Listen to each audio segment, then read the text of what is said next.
तो last class में हम लोगों ने देखा था अभी कि किस तरीके से हम लोग कंडीशनल स्टेटमेंट को एग्जीक्यूट कराते हैं। तो इसी में हम लोग एक क्वेश्चन को और करने वाले हैं कि अगर हमें नेस्टेड इफ कंडीशंस अप्लाई करनी है तो कैसे कर पाएंगे। तो नेस्टेड इफ कैसे करेंगे, सपोज करो मैंने यहाँ पे एक बनाया वेरिएबल एज नाम का और मैंने इसकी एज दे दी 19, ठीक है। और फिर मैंने यहाँ पे इस बंदे का नेम लिया, मतलब नेम नाम से बनाया वेरिएबल और मैंने इसका नाम दे दिया यहाँ पे दीपक। अब मुझे कंडीशंस लगानी है कि मुझे वो बंदा चाहिए जिसकी एज ग्रेटर देन 18 होनी चाहिए और नाम क्या होना चाहिए बंदे का, दीपक होना चाहिए। तो यहाँ पे दो कंडीशन लगेंगी हमारी कि पहले आपको एज भी चेक करनी पड़ेगी, साथ के साथ आपको नेम भी चेक करना पड़ेगा। तो कैसे करेंगे, मैं यहाँ पे कंडीशन लगाते हैं इफ, मैंने यहाँ लगाया इफ एज ग्रेटर देन 18। अगर एज ग्रेटर देन 18 है तो आप क्या करो, यहाँ से आप, मैं इसको कट कर देता हूँ, हाँ कोलन लगा दीजिए, मतलब पाइथन वाला सिंटेक्स कर रहे हैं हम लोग, ठीक है। अगेन इफ लगा दीजिए आप, अगर हमारी कंडीशन ट्रू है तो इसी में आप एक और कंडीशन लगाइए कि डॉलर नेम भी क्या होना चाहिए बंदे का, नेम इक्वल टू दीपक, ठीक है। अगर है तो आप इको कर दो, ECH इको कर दो वेलकम, और वेलकम के बाद जो भी आपने वहाँ पे नेम लिखा था कर सकते हैं ऐसे हम लोग। स्ट्रिंग हम लोगों ने इंटरपोलेशन पढ़ा था, तो यहाँ देखा था कि आप स्ट्रिंग के साथ साथ कॉमा के साथ अपने वेरिएबल की वैल्यू प्रिंट करा सकते हो। तो सबसे पहले मुझे क्या करना पड़ेगा, जो हम लोगों ने इफ के अंदर इफ बनाया है इसको क्लोज करना पड़ेगा, तो एंड इफ करना पड़ेगा हमको, इसको एंड इफ। और उसके बाद हमने एक और आउटसाइड द आउटसाइड बनाया एक इफ स्टेटमेंट, इसको भी क्या करना पड़ेगा हमको यहाँ पे क्लोज करना पड़ेगा एंड इफ, इस तरह से। तो ये एंड इफ इसके लिए एंड ये वाला एंड इफ इसके लिए ना। तो कंडीशन ट्रू होती है देन हमारे एग्जीक्यूट करेगा। चेक करते हैं इसको हम लोग, यहाँ पे आते हैं वेब पेज पे चलते हैं, तो वेलकम ना। अगर हम यहाँ पे एक भी कंडीशन को फॉल्स कर देते हैं, जैसे मैंने यहाँ पे इसकी एज कितनी कर दी, 15 कर दी, तो इस केस में आपको आउटपुट देखने को नहीं मिलेगा। परफेक्ट, कंडीशन क्या होगी हमारी, फॉल्स होगी, तो आपका ये वाला कोड एग्जीक्यूट नहीं करेगा, ठीक है। तो ये पता लग गया आपको कि multiple statement of nested if statement अगर हमको एग्जीक्यूट कराना तो किस तरीके से हम लोग यहाँ पे एग्जीक्यूट करा पाएंगे। चलो हम लोग और आगे देखते हैं नेक्स्ट टॉपिक क्या है हमारा। हाँ, अब हम देखने वाले हैं कि if statement with logical operators. तो लॉजिकल ऑपरेटर्स हम लोगों को पता है तीन होते हैं, एंड और नॉट। लॉजिकल एंड का कंसेप्ट कहता है कि if all conditions are true then our output should be true. और कहता है if any one condition is true our output will be true. और नॉट कहता है if condition is true then output will be false, if condition is false then output will be true. तो हम क्या करेंगे, यहाँ पे मल्टीपल कंडीशंस अगर आपको अप्लाई करनी है इफ स्टेटमेंट के अंदर, तो इस केस में यूज करेंगे हम लोग लॉजिकल ऑपरेटर। जैसे कंडीशन 1 एंड कंडीशन 2, अगर दोनों कंडीशन हमारे ट्रू हैं तो यहाँ पे आप ब्लॉक ऑफ कोड जो भी लिखेंगे वो हमारा एग्जीक्यूट हो जाएगा। इसको भी हम लोग प्रैक्टिकली करके देखते हैं, तो ये भी क्लियर हो जाएगा अभी हमको। ओके, तो हम लोगों ने जो यहाँ पे प्रोग्राम बनाया था नेस्टेड इफ की हेल्प से, इसी को बनाएंगे हम लोग किसकी हेल्प से, लॉजिकल ऑपरेटर की हेल्प से। तो यहाँ पे हम लोग दो बनाते हैं वेरिएबल्स, ये पता है हमको कि दो वेरिएबल्स हैं, एक एज एंड एक नेम नाम से। तो यहाँ पे कंडीशन लगाई हम लोगों ने इफ, अगर हमारा अगर हमारी एज, यहाँ पे दो कंडीशन लगाए ना, condition number 1 and symbol condition number 2। अगर दोनों कंडीशन ट्रू होती है हमारी तो क्या हो जाएगा कि ये जो हम लोगों ने यहाँ पे स्टेटमेंट प्रिंट कराई थी इसको यहाँ पे हम लोग प्रिंट करा देंगे यहाँ पे, ठीक है। तो पहली कंडीशन क्या थी हमारी, पहली कंडीशन थी अगर एज क्या होनी चाहिए, ग्रेटर देन 18। सेकंड कंडीशन क्या थी हमारी, तो डॉलर नेम इक्वल टू क्या होना चाहिए, दीपक। इस तरह से अगर दोनों कंडीशन ट्रू है देन आपको आउटपुट देखने को मिल जाएगा। और यहाँ पे हमको क्लोज भी नहीं करना पड़ेगा इफ, क्योंकि हम लोगों ने किसका यूज किया है, कर्ली ब्रेसेस का यूज किया हुआ है। तो यहाँ पे आते हैं हम लोग और रिफ्रेश करते हैं वेब पेज को, तो यहाँ पे देखेंगे आप वेलकम दीपक। तो इस तरीके से हमको ये आउटपुट देखने को मिलने वाला है। ये क्लियर हो गया आप लोगों को? चलो अब आगे चलते हैं हम लोग। सेम हम लोग कंडीशनल स्टेटमेंट, जो हमारा नेक्स्ट कंसेप्ट है वो है हमारा इफ एल्स स्टेटमेंट। तो सबको पता है कि इफ कब होता है एग्जीक्यूट, जब हमारी कंडीशन ट्रू होती है, एंड एल्स कब होता है एग्जीक्यूट, जब हमारी कंडीशन फॉल्स होती है। सो if else statement is used when a different sequence of instructions is to be executed depending on the logical value true या फिर false of the condition evaluated। Syntax same है इसका। If condition देनी है, अगर condition true है then statement one आपकी execute हो जाएगी, एल्स आपकी स्टेटमेंट टू एग्जीक्यूट हो जाएगी। ठीक है, इसी तरीके से if condition true block of statement आप एग्जीक्यूट करा सकते हो, एल्स में ब्लॉक ऑफ स्टेटमेंट एग्जीक्यूट करा सकते हो। ठीक है, साथ के साथ इफ अपने ब्लॉक ऑफ स्टेटमेंट चला सकते हो यहाँ पे, जिससे दिखाया था हम लोगों ने यहाँ पे। इसी तरीके से अगर आप कॉलन का यूज करते हैं देन यहाँ पे आप इफ के साथ एल्स एंड देन लास्ट में क्या करना पड़ेगा आपको, इफ स्टेटमेंट को यहाँ पे एंड करना पड़ेगा।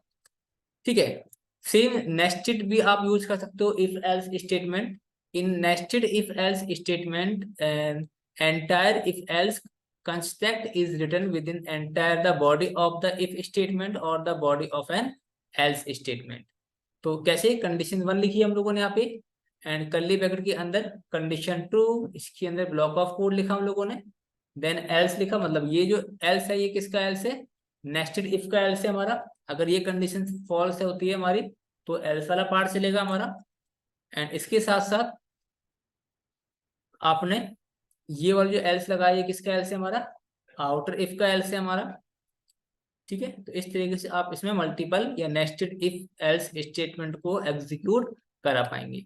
बाकी तीन तरीके हैं। अगर आप कॉलन लगाते हैं तो आपको हर एक इफ एल्स के लिए क्या करना पड़ेगा, एंड करना पड़ेगा इफ के साथ, अदरवाइज सेम रहेगा हमारा।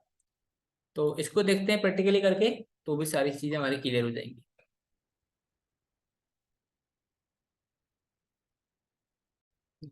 तो अभी हम लोग देखने वाले हैं if else statement. If else statement, तो इफ एल्स स्टेटमेंट में हम एक प्रोग्राम बनाएंगे, write a program to check given number is even और ऑड। तो इस छोटे से प्रोग्राम में हम लोग इफ को भी यूज कर पाएंगे और एल्स को भी यूज कर पाएंगे। तो ये छोटा सा प्रोग्राम बनाते हैं। तो कंडीशन लिखते हैं हम लोग इफ, अगर हम लोग किसी नंबर को 10 से, यहाँ बनाते हैं एक वेरिएबल यहाँ पे, कि मैंने बनाया एक नंबर नाम का वेरिएबल और यहाँ पे वैल्यू दे दी मैंने यहाँ पे 12। ठीक है, और सबको पता है कि इवन नंबर्स हमारे वो नंबर्स होते हैं जो 2 से कंप्लीटली डिवाइड जाते हैं। तो हम क्या करेंगे, जो हमने बनाया वेरिएबल इसको कंप्लीटली डिवाइड करेंगे 2 से, और रिमाइंडर जिसका 0 बचता है वो कहलाता है हमारा इवन नंबर। ठीक है, तो अगर ये कंप्लीटली डिवाइड हो जाता है तो यहाँ पे कर देंगे हम लोग इको में डॉलर नम, कॉमा लगाने यहाँ पे इज एन इवन नंबर, इस तरह से। ठीक है, एल्स लगाना पड़ेगा फिर आपको, एल्स, एंड एल्स में आपको दिखा दोगे आप same this number is not even number. तो कॉपी करके इसको हम लोग यहाँ पे पेस्ट कर लेते हैं। ठीक है, तो इज नॉट इवन। ठीक है, सेव करते हैं इसको हम लोग और ब्राउजर पे आते हैं, इसको रिफ्रेश करते हैं पेज। तो क्या दिखा रहे हैं यहाँ पे, लाइन नंबर 32 में नंबर लिख दिया कहीं मैंने यहाँ पे शायद, ऊपर ऊपर कहीं लिख रखा है कि मैंने ना, अच्छा यहाँ पे नंबर लिख दिया मैंने यहाँ पे। सेव करते हैं इसको, रिफ्रेश करते हैं। तो 12 इज एन इवन नंबर।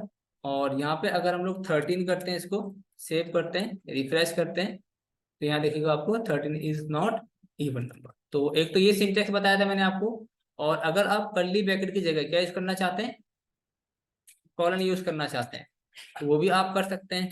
उसमें क्या करना पड़ेगा आपको, यहाँ पे आके पेस्ट करना है एंड यहाँ पे आपको लगाना है कॉलन, और ये इसको रिमूव कर देना है आपको। यहाँ भी क्या लगाना है आपको, कॉलन, इसको रिमूव कर देना है आपको।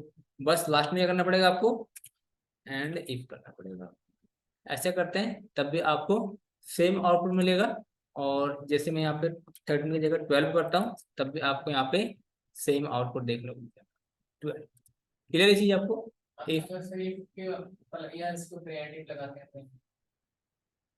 इसके ऊपर नहीं नहीं नहीं, कैसे इफ को बंद करना है ना, एल्स तो इफ के अंदर आता है। हाँ, एक को इफ को क्लोज करना होता है हमेशा, एल्स को नहीं। ठीक है, तो इस तरीके से आप यहाँ पे यूज कर सकते हैं। चलो, फिर हम लोगों ने सीखा था अभी नेस्टेड इफ एल्स स्टेटमेंट। तो नेस्टेड इफ एल्स स्टेटमेंट में हम लोग एक फिर से एक प्रोग्राम बनाने वाले हैं और उस प्रोग्राम को तो इसको समझने की कोशिश करेंगे। नेस्टेड इफ क्या कहता है, एक प्रोग्राम बनाएंगे हम लोग कि write a program in PHP check and नहीं, hire an employ whose name is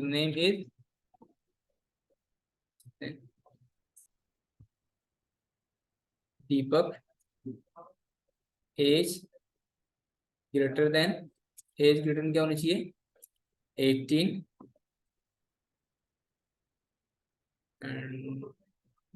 क्या कर दिया मैंने, हाँ एज हो गया यहाँ पे, एज ग्रेटर देन 18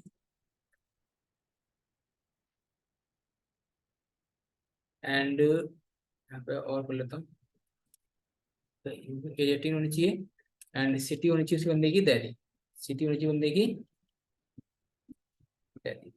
तो तब तो उसको हायर करो, अदरवाइज तो ये 3 कंडीशन को लगानी है।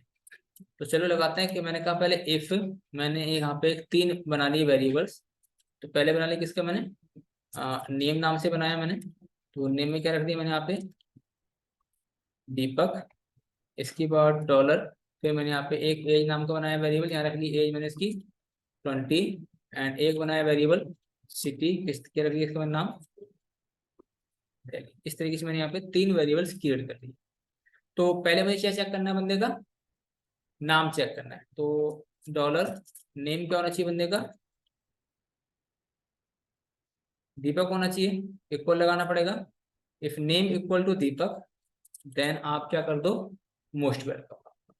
ठीक है, अगर दीपक नाम नहीं है तो क्या चलेगा हमारे यहाँ पे भाई, एल्स, और एल्स में दिखा देंगे इको के अंदर कि योर नेम इज नॉट दीपक। ठीक है ना, फिर लास्ट में आपको इसको बंद करना पड़ेगा जो आपने ओपन किया है इफ को ना। अगर हमारी कंडीशन ट्रू होती है फर्स्ट वाले, तो अगेन क्या करना पड़ेगा हमको यहाँ पे इफ लगाना पड़ेगा। और फिर क्या चेक करेंगे हम लोग इसमें, नेम के साथ साथ एज चेक करेंगे, और एज क्या होनी चाहिए ग्रेटर देन 18 होनी चाहिए। कि अगर बंदे की एज ग्रेटर देन है 18 तब तो ठीक है, अदरवाइज एल्स में क्या बोल देंगे उससे हम लोग, इको में बोल देंगे हम लोग यहाँ पे कि sorry Deepak your age, you are under 18। ठीक है भाई, इतना तो पता लग जाएगा बंदा दीपक ही है क्योंकि नेक्स्ट में आ चुका है ना। अगर फिर इसके बाद क्या करना पड़ेगा हमको, इसको एंड इफ करना पड़ेगा क्योंकि हमने फिर यहाँ पे इसके लिए हेल्स लगाया है ना। अभी क्या करेंगे हम लोग, अगर ये कंडीशन भी ठीक होती है हमारी, तो भाई मुझे एक और चीज चेक करनी है। वो क्या चेक करनी है, सिटी, और सिटी क्या होनी चाहिए बंदे की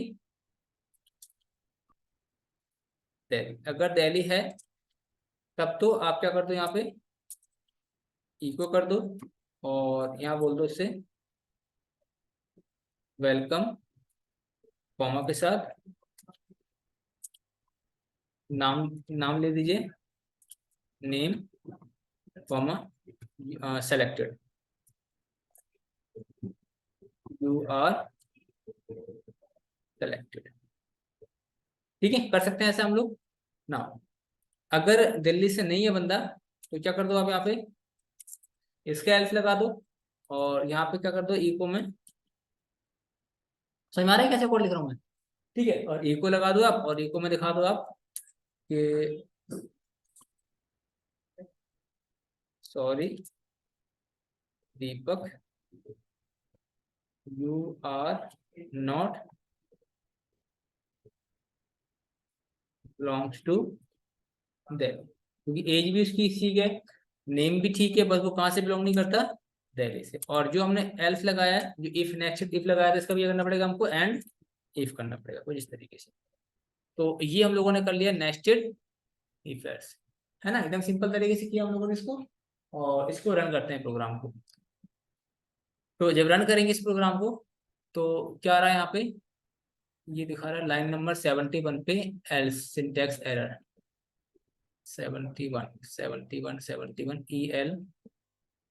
ELSE।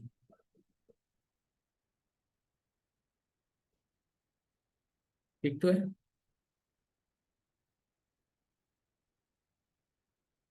ये वाला इफ ओपन किया हम लोगों ने, तो इसको कहाँ करना पड़ेगा, क्लोज मुझे लास्ट में करना पड़ेगा। ठीक है, फिर ये वाला इफ किया मैंने ओपन, तो इसको मुझे यहाँ प्लस करना पड़ेगा, इसके लिए मुझे यहाँ प्लस, तो ये क्लोज हो गया मेरा। इसके बाद ये क्लोज हो गया मेरा, इसके बाद बस यहाँ नहीं लगाया।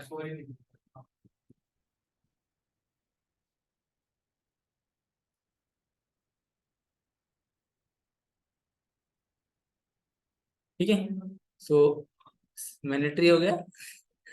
तो welcome Deepak, you are selected. अच्छा, इसके साथ साथ सपोज करो मैं इसकी ना एज थोड़ी सी कम कर देता हूँ।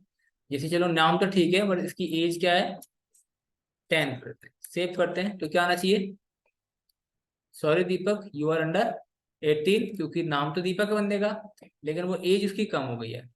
अच्छा, अब मैं उसकी एज 19 कर देता हूँ, लेकिन सिटी कर देता हूँ मैं यहाँ पे you, Ghaziabad, GHAZIA Ghaziabad. Save करते हैं इसको हम लोग, और यहाँ पे रिफ्रेश करते हैं। तो क्या रहा है, sorry Deepak you are not belongs to Delhi. तो इस तरीके से हम लोग नेस्टेड इफ स्टेटमेंट को लिख सकते हैं और एग्जीक्यूट करा सकते हैं अपने टास्क को। क्लियर है जी आपको? चलो आगे चले हम लोग थोड़ा सा ना। सो अब हम क्या पढ़ने वाले हैं इसके अंदर, रिलेशनल एंड कंपैरिजन ऑपरेटर्स। तो रिलेशनल ऑपरेटर्स क्या होते हैं, सबको पता है, देखो। So relational operators are those operators which are used to compare two operands. तो जब भी आपको दो वैल्यूज को आपस में कंपेयर करना हो, ठीक है, तो उस केस में यूज करते हैं हम लोग रिलेशनल ऑपरेटर्स का। तो ये कुछ एग्जांपल है इसके, जैसे ये देख रहे हो आप, symbol less than, greater than, less than और इक्वल टू, मतलब या तो कम होना चाहिए या उसके बराबर होना चाहिए, ग्रेटर देन और इक्वल टू और नॉट इक्वल टू। तो ये कुछ ऑपरेटर्स हैं हमारे। ठीक है, तो यहाँ पे ट्रू रिप्रेजेंट करता है वन को, एंड फॉल्स रिप्रेजेंट करता है यहाँ पे हमको ब्लैंक। ठीक है, लेकिन आपको ध्यान रखना है कि एक स्ट्रिंग वैल्यू की फॉर्म में ये ट्रू वैल्यू देता है, और फॉल्स होता है ब्लैंक स्ट्रिंग। फॉल्स होता है हमारा ब्लैंक स्ट्रिंग, और ट्रू होता है हमारा वन स्ट्रिंग की फॉर्म में। जनरली अदर प्रोग्रामिंग लैंग्वेज क्या करती है, इसको ट्रू और फॉल्स में देती है, लेकिन एक इसमें देती है वन और ब्लैंक। ठीक है, तो चलो इसको हम लोग प्रैक्टिकली करके देखते हैं, तो और अच्छे से क्लियर हो जाएगा। ओके, सो अभी देखेंगे हम लोग कंपैरिजन ऑपरेटर को। Compare, COMPA, comparison operators. तो जैसे मैंने यहाँ बनाया एक वेरिएबल, एक नम वन नाम से, ठीक है, जिसकी वैल्यू दे दी मैंने यहाँ पे 100। ए को बनाते हैं यहाँ पे नम टू, नाम का वैल्यू जिसकी वैल्यू दी हमने यहाँ पे 50। अब ई को करा हम लोगों ने यहाँ पे, और पहले लगाते हैं हम लोग greater than. So num one greater than num two. तो इस केस में क्या होगा भाई, ट्रू आएगी वैल्यू, मतलब क्या आएगा, 1 आएगा यहाँ पे। ना सेकंड क्या करते हैं, लेस देन। अगर मैं यहाँ पे लेस देन का यूज करता हूँ, देन क्या मिलने वाला मुझे यहाँ पे, ब्लैंक। तो ट्रू मीन्स 1 और फॉल्स मीन्स ब्लैंक, ये आपको तो आउटपुट नहीं आएगा लेकिन ब्लैंक आएगा हमारा। इसी तरीके से ग्रेटर देन और इक्वल टू, या तो ग्रेटर देन हो या फिर इक्वल टू, दोनों केस में क्या मिलने वाला है हमको, ट्रू, मतलब 1 मिलने वाला है यहाँ पे हमको। सो अगर मैं यहाँ पे मैं इसकी वैल्यू को 100 भी कर देता हूँ ना यहाँ पे 100, तो आपको पता है कि num1 is not greater than num2, but num1 is equal to num2। तो या तो ग्रेटर होना चाहिए या फिर इक्वल होना चाहिए। तो यहाँ पे ग्रेटर तो नहीं है लेकिन इक्वल है, कंडीशन एक ट्रू हो रही है, तो उस केस में क्या मिलने वाला है हमको यहाँ पे, 1 मिलने वाला है। सेम अगर यहाँ पे हम लोग क्या करते हैं, लेस देन और इक्वल टू, मतलब या तो कम होना चाहिए या उसके बराबर होना चाहिए, तो क्या मिलने वाला है यहाँ पे हमको, 1 मिलने वाला है, क्योंकि दोनों की वैल्यू कैसी है, सेम है। फिर देखा था नॉट इक्वल, मतलब num1 is not equal to num2। आप बताओ मुझे, दोनों के दोनों इक्वल है, तो दोनों जब इक्वल है हमारे, तो यहाँ पे क्या मिलने वाला है हमको, यहाँ पे ब्लैंक मिलने वाला है। ठीक है, अगर यहाँ पे करते हैं num2 की वैल्यू 1000 एंड इसके बाद कंपेयर करते हैं वैल्यू को, तो यहाँ मिलने वाला है हमको 1, क्योंकि num1 is not equal to num2, yes num1 is not equal to num2, तो यहाँ मिलेगा हमको 1। तो ये कुछ बेसिक से हमारे कंपेरिजन ऑपरेटर्स थे। इसके आगे देखते हैं और कौन कौन से हमारे कंपेरिजन ऑपरेटर्स हैं। सो रिलेशनल एंड कंपैरिजन ऑपरेटर्स में हमारे जो कुछ नेक्स्ट ऑपरेटर्स हैं, जैसे हो गया यहाँ पे ट्रिपल इक्वल, जिसे बोलते हैं आइडेंटिकल। क्या बोलते हैं इसको हम लोग, आइडेंटिकल। ये कब ट्रू होगा आपका, if variable 1 is equal to variable 2 and they are of same type. जैसे जावा का कंसेप्ट था ना हमारा, कि वैल्यू के साथ साथ इनका टाइप भी क्या होना चाहिए, सेम होना चाहिए। फिर ये था आपका not equal, dollar A is not equal to dollar B. अगर दोनों इक्वल नहीं है तो आपको मिलेगा यहाँ पे ट्रू, अदरवाइज फॉल्स। फिर यहाँ पे देखो नॉट आइडेंटिकल, मतलब सेम इसकी तरह है, कि if A is not equal to B और they are not of same type, ना तो इनका टाइप सेम होना चाहिए और ना ही इनकी वैल्यू सेम होनी चाहिए, तभी क्या लाएगा हमारा ये नॉट ऑपरेटर। इसके साथ साथ आता है आपका स्पेसशिप। स्पेसशिप का मतलब होता है, देखो इट रिटर्न्स -1 0 और 1। So when A is respectively less than B, जब क्या हो हमारा, कि ए अगर बी से कम है, या फिर ए इक्वल है बी के, या फिर ए ग्रेटर देन है बी के, इसकी बेस पे ये हमको काम करेगा। तो रिस्पेक्टिवली का मतलब ये होता है कि 1/1 वैल्यू, पहली वैल्यू किसके लिए बता रहा है ये, कि ए लेस देन बी। अगर ए बी से कम है तो क्या मिलने वाला है हमको, -1। अगर ए बी के बराबर है तो क्या मिलने वाला है यहाँ पे, 0। अगर ए बी से ग्रेटर है क्या मिलने वाला है यहाँ पे आपको, 1 मिलने वाला है। तो ये कुछ इसका आउटपुट रहने वाला है हमारा। ठीक है, तो इसको प्रैक्टिकली करके देखते हैं, तो अच्छे से क्लियर हो जाएगा।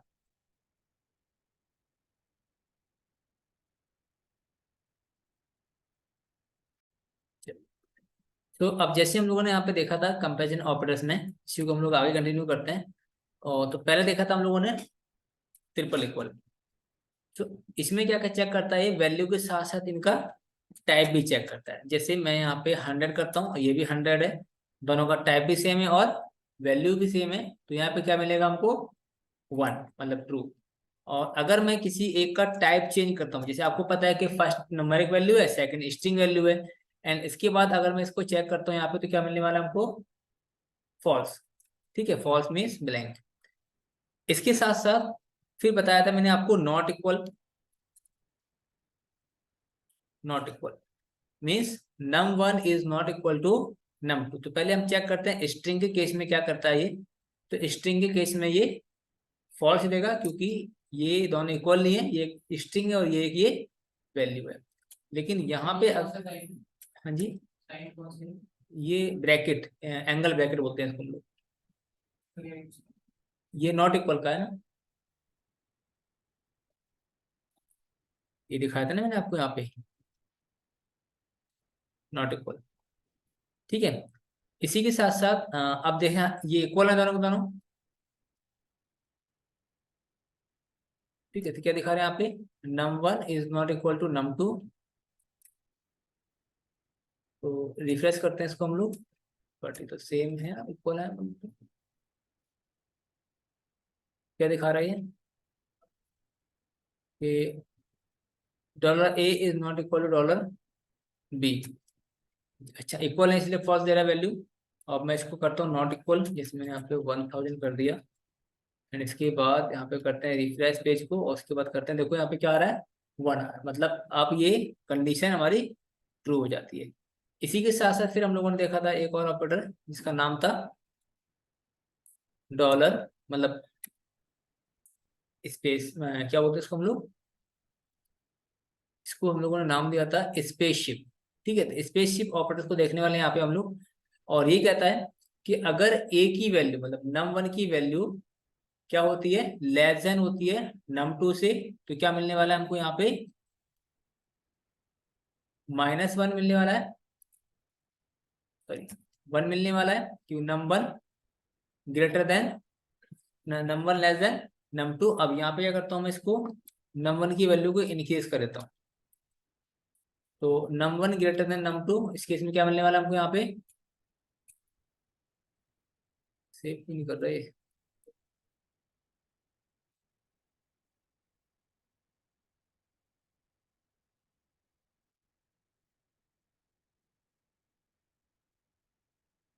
ठीक है। -1 मतलब क्या हो गया कि num1 जब हमारा छोटा है num2 से तो -1, और जब हमारा num1 हो जाएगा, जब इक्वल हो जाएगा तो क्या आने वाला है यहाँ पे 0, इक्वल हो जाएगा तो आने वाला है 0। और जब हमारी वैल्यू क्या हो जाएगी इससे, हाँ, तो आएगा हमारे यहाँ पे 1। ये 3 वैल्यू बताई थी मैंने आपको, तीनों प्रॉपर तरीके से काम करते हैं। तो ये कुछ हमारे ऑपरेटर्स थे। हाँ, identical operator, not equal two identical operator है ना, जैसे नॉट लगाना है आपको, इक्वल लगाना है, तो इसमें टाइप के साथ साथ वैल्यू भी चेक करता है। मतलब जैसे अभी तो क्या दिखाएगा, फॉल्ट दिखाएगा आपको, है ना, कि num1 is not equal to num2। ठीक है, जैसे मैंने यहाँ पे कर दिया भाई, यहाँ पे इस तरीके से ये कर दिया मैंने यहाँ पे 100, तो आपको पता है कि इनका टाइप भी सेम है और वैल्यू भी सेम है, तो इस केस में क्या दे रहा है हमको, ये फॉल्स दे देगा वैल्यू। लेकिन अगर हम इसका टाइप चेंज कर देते हैं, जैसे मैंने यहाँ पे टाइप चेंज कर दिया इसका, अनटाइप चेंज करने के बाद जब हम उसको रिफ्रेश करेंगे तो क्या आने वाला है आपका 1, मतलब ये वैल्यू के साथ साथ टाइप भी चेक करता है। ठीक है, तो इस तरीके से आ जाएगा ये ट्रू। तो ये हमारे ऑपरेटर्स फिनिश यहाँ तक हमारा। ठीक है, तो आज की क्लास में हम लोग इतने रखते हैं, फिर हम लोग कंटिन्यू करेंगे नेक्स्ट क्लास में नए टॉपिक के साथ। तब तक मिलते हैं। नहीं, बिल्कुल।